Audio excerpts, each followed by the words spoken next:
Good morning. We're in better spirits this morning than we were during the day yesterday. We hunted all afternoon and were here and there and hopped around different spots and couldn't find any more birds. But last night we were able to roost one. And that took some effort because we rode around a bunch of spots and we were losing light and losing hope of roosting one. And near the end of, did I get him? Near one of the last spots we tried out hooting at, we finally got one to gobble. He gobbled twice, right? Once at one spot, and then we moved down the road to another spot and kind of triangulated where he was at. So we have a fairly good idea of where he's located. We're going to head in there. We're about 2 hours before sunrise right now, but we're going to walk in there and to a pin I dropped where close to like 70 yards from where I think he's at. And just sit down and wait for that first gobble and then adjust our location if necessary.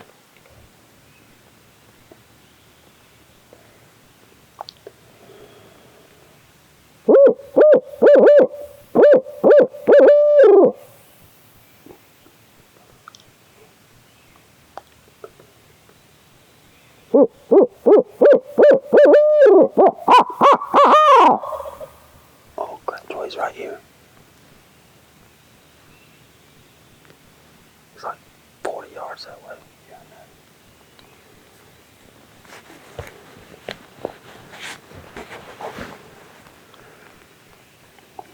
I'm gonna slide around to shoot right there.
There he comes.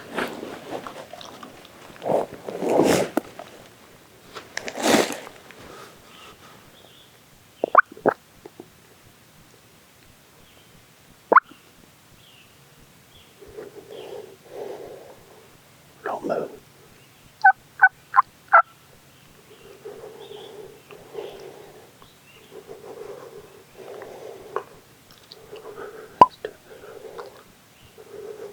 Don't move.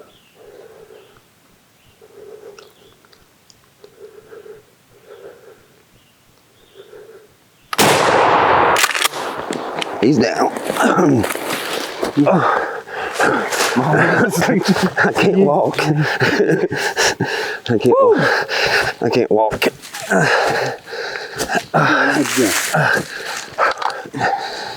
My leg is asleep. Yes.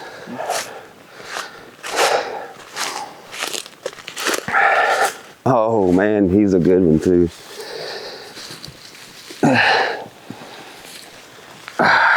And I'm not talking about the beard, those spurs. Yeah. Well over an inch spurs. Oh, I'm so happy. I got to sit down and let my leg. Oh, I know one thing. He's dark. Yeah, I'm gonna start taking the wallet out of my pocket. Oh. Because I was sitting over on that right side. I'm sitting on my hip. I never put it in my I wasn't sure if I was gonna be able to swing on him when he flew down. Oh, done some nice hooks. Yeah, those are limb hangers, 1.25 inches. Yeah. How about that? We roosted this bird. Got him here this morning. I was worried we might get too tight, but I was thinking he might be another 25 yards farther than what I thought. I thought he was going to be about 50 yards or so from us, and I accidentally got a little too close. But once we were there, I decided to just sit down, and I was like, you know what? I said, he may be another 25 yards away. He may be 75. Got him to gobble to that owl hoot, and he was 50 or 60 yards from us. Well, he flew down. I bet he was on that tree right there, Shane. See the tree in the middle of the... Yeah, that tree that kind of leans to the left slightly. The bigger one, right here in the gap. Yeah, I see that. So he flew... He just flew straight down and landed right here in this... I was thinking maybe that tree, I don't know. He landed in this little clearing here. Yeah. And I saw his head. He must have heard my yelps, obviously. And he stuck I saw his head finally come into this little lane. Like right here, I guess it was where he's laying. And he was walking towards me, but he was looking. And I was like, I had the dot right on his head. I was like, pfft. So we were at the first tree, and I was looking in the darkness, and there's a little bit of ambient light, and I'm like, yeah, this might be too exposed. There was just too much of this daylight or the skylight coming in. And so we moved forward another 10 yards to a tree I thought gave us better cover. And it did. I mean, to be 50 yards from a roosted gobbler, and he never saw us. We got lucky though. Also, that you see that little white pine there? Yeah. That was right between me and him. Oh, I couldn't see him. He couldn't see us. You ever take the time to just look at the different things, like the barring on the wings, for instance, how he's got a little extra black than your typical eastern. He's just darker overall, it looks like. Well, that's what I'm not used to seeing that. It's almost like a charcoal. Oh, well, they're usually dark, but he just has a general look to him of like a timber gobbler. You get those birds that live in those dark timber, and it's dark here. Other than these little openings where they've thinned out the trees. And it's nice back here. But man, we was last night. I was like, I was so hopeful roosting before we started last night, and then by the time we got to the 13th spot.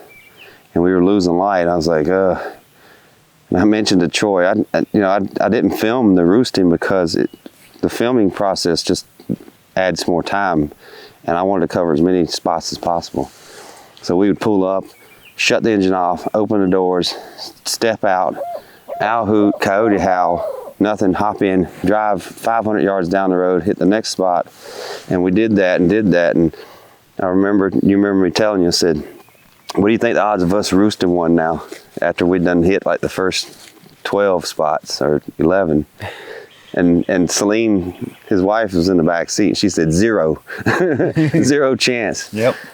And I was like, there's always a possibility. I've got him to gobble right at dark. I didn't have much hope, but there's always that possibility. And I think it was the very next spot or the second spot. Got out and owl hooted, and he gobbled to the owl hoot. So then we moved down the road to triangulate his position, and I got a line on him that way, and I dropped a pin where I thought he was. And then we went around, drove around farther and tried to get a different angle, and couldn't get him to gobble again. So we had to take those 2 angles to triangulate where he was at. We got back to camp, and I adjusted where I thought he was. I kind of fine-tuned my lines and got a better idea of where he was at. And it's like, okay, he's right here. Coming in this morning, we got in here, and I didn't like the tree I was at. And I was looking at the map and my GPS on my phone. Your phone's GPS, the accuracy is dependent on the phone manufacturer and how much quality or money they invest in it. A cheaper phone, they may not be as good. I think I've got a cheaper one. And so my little icon wasn't catching up to me, and it finally moved once we got to the tree it was at, and it was like right on top of the pin I dropped. I'm like, oh, this gobbler could be close. And I'm like, well, I hope he's a little farther away. As it turns out, when I got him to gobble, he was almost exactly where I dropped that pin, like 40 or 50 yards to my right, which it worked out because we moved to the right tree and we had good cover. And I didn't dare make a turkey sound while he's in the tree that close. Because as far as he knew, everything was normal, nothing was around here. He's gonna pitch down to this more open area is what I felt. Well, I think what shows a lot of when you're doing scouting and stuff, and you got the bird, you locate a bird, you see that, okay, it's more than just, okay, there's a bird over there. Yeah, I'll just go sit down next to it. Yeah. I'm gonna go out there in the morning and sit. Well, what you did, or what we did last night, you located it. So you need to be doing that, but you also need a little bit of luck too, because what just happened, I mean, it wasn't our plan to get this close to Yeah. Ideally, I would have been sitting like that tree right there. It would have had good cover. That might have still been even too tight. But with all these little oak shrubs you see here, if you're not up high enough, you can't see the turkey. All they've got is their little head sticking up, and they can walk through here, and they can catch you, and you may not even notice them until it's too late. The way I was sitting, I thought about it after it's too late. After I'd been there for a while, I was rolled up, and I had my wallet in my pocket, and I had my gun up there the whole time, and then my wrist was hurting, so I slid my hand under there to put the pedestal under my wrist. And I sat like that for a while, and then as it got closer, I was asking Troy what time it was, because I know the birds typically fly down right around official sunrise, give or take 5 minutes or something like that. And he was telling me, it was right at sunrise. I think you said it was 6:08 or 6:06 or something. 6:06. Yeah, and it was 6:07 was official sunrise. At that point, I pulled my hand back out from under there, and I'm like, okay, I'm in the ready position. And the whole time I'm thinking about Iowa, where I had that bird behind me and my leg went to sleep, I couldn't use my leg to push off. It was paralyzed basically. And I couldn't, get around. And my thought the whole time was, if this bird comes this way, am I gonna have enough to push off to go that way, or am I Troy's gonna have to shoot it? Or if it comes this way, am I gonna be able to roll around? I couldn't test that at the time because I'm frozen because there's a bird right there. But it worked out. When he flew down, I was able to swing, and then I couldn't walk when I got up, barely walked. That was a fun hunt. They're not always it doesn't, always work out where you're set up and calling and strutting and gobbling coming in. There's a lot of different strategies you can employ to get a gobbler. And I enjoy all of them. I'd much rather have them thundering and coming through the woods, but all of them have their own type of excitement and enjoyment. This right here, the enjoyment was after the fact, because it was stressful sitting there the whole time trying to be prepared and wondering what's going to happen. But after it's all over, it's like, man, I'd love to do that again. That was pretty exciting. Well, the tenseness of the situation. And you knew you couldn't, if you did move, you needed to move really slow, because he's on high ground. Yeah, I'm a statue. I was statue the whole time. I mean, there was some movements I made. They were very subtle. I wasn't. I could hear you moving back there. I'd hear you shuffling your clothes, and I'm like, that was a quick movement he just did. Oh, no. I'd hear, or something, just a shuffle. So what were you doing? I wasn't. I thought you said you weren't a statue. I moved my head when it got. Oh, that's what I heard. Your hat against the tree. Yeah, probably so. I just heard a. What'd you do? Flinch? Yeah, you could say that.